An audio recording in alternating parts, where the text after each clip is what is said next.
for human development. This is sharply contrasted with existentialism, especially with existentialism following Jean-Paul Sartre and maybe Camus and these major figures. Because an existentialist would argue making choice is a way of authenticating yourself. If you do not make choice, meaning you are not conscious of what's going on, if you're not conscious of what's going on, you're not trying to develop yourself. If you're totally habituated in a particular form of doing things, for example, a waiter is Sartre's famous example, who follows the ritual of doing things without being even aware what is being done, or someone who is in the mechanical field that follows the mechanic procedure, and then the person is not involved in an authentic way of living. Any authentic way of living, whether you're a student, or you're a teacher, or you're a colleague, or a friend, you cannot afford not to be critically aware of what you do. And that awareness, we call it mindfulness, is a process of self-realization. Normally, of course, we cannot be mindful all the time. We sometimes become totally routinized in our work. But the routinization, if it becomes second nature, it may not turn out to be existentially significant. So this is one position that existentialists take absolutely seriously. But from the Confucian point of view, some kind of proficiency, if you become totally proficient, for example, in following the ritual form, you become proficient in playing an instrument, you become proficient in doing your laboratory work. And the proficiency means that you're not necessarily at that moment conscious of what you do. Just like writing, many of you become, well-seasoned bikers. You normally are not critically. In the beginning, you become very self-conscious, but once you're part of it, and you don't even think about it, you could do it in a very proficient way.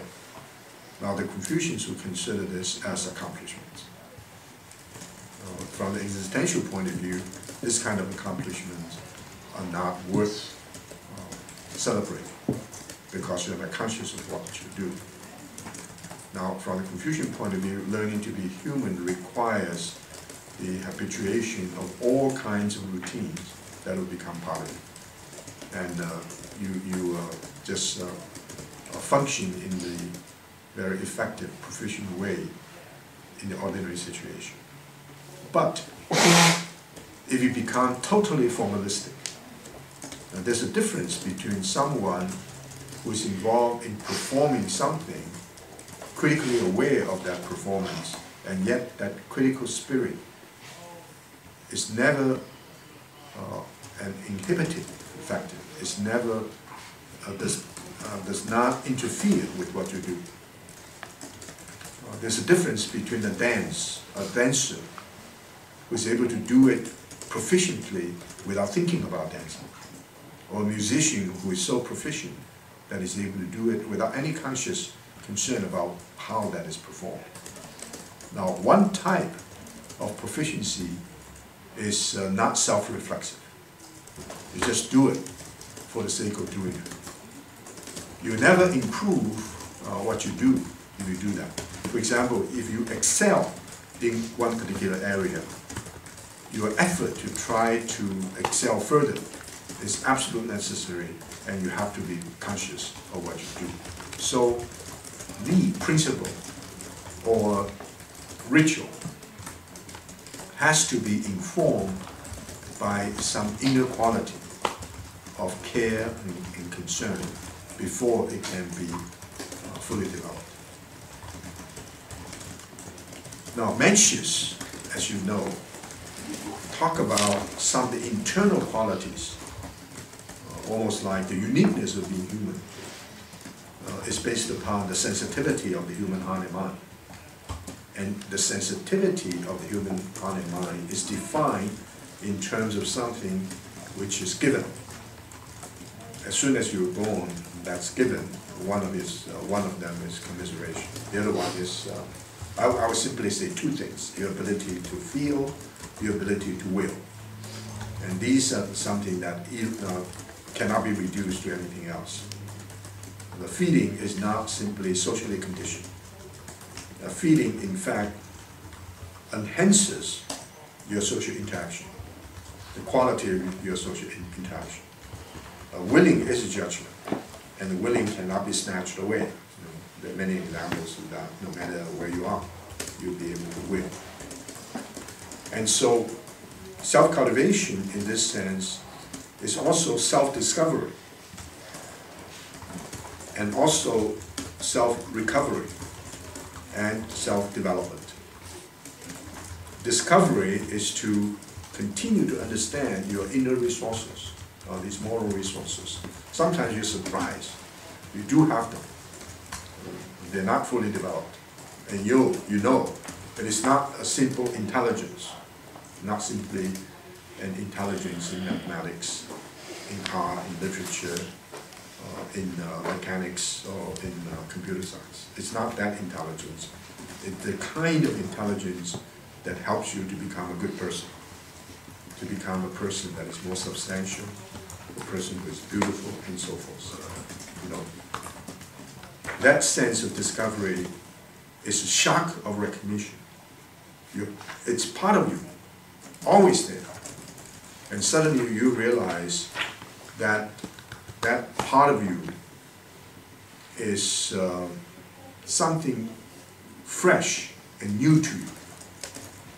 And if you understand your own word, you accomplish something, you become very proficient, and yet there's still discovery. And you suddenly realize what you've taken for granted does not constrain the creative possibility of extending your horizon or deepening your self-understanding. It is also recovery of your heart and mind. Our nature is defined by our heart and mind from the measuring point of view, and our heart and mind is basically a kind of sensitivity understood as commiseration links you to the outside world. And that heart and mind is something you need to discover continuously. So the notion is an adult, a great person, never loses his or her childlike mind. The childlike mind is such a precious gift. You will see things with a sense of curiosity like a child. And that is precious gift. And don't undermine that freshness. And even if you become an adult, become an old man, that sense of freshness, the sense of discovery, the sense of curiosity is still critical. So you mentioned Camus and Sartre for existentialism. I wonder how you compare Heidegger with Confucian, because it sounds like really similar to me. Well, it becomes complicated, right? No, very one simple thing I know little about this. There's a early Heidegger, there's a late Heidegger. The early Heidegger is very systematic, very philosophical. In his work on the time and being, and he worries about the human condition. The human condition because of mechanical power, because of the development of science. And he worried that the most basic, not necessarily reality, the most basic quality of being human, that is our ability to hear the voice of being, is already lost. That loss began with Socrates, when Socrates interested in dialogue, but dialogue as dialectics. And that mechanical process eventually undermined the human sensitivity to really appreciate the so-called voice of being in a pre-Socratic way. So he wanted to go back to the earliest way,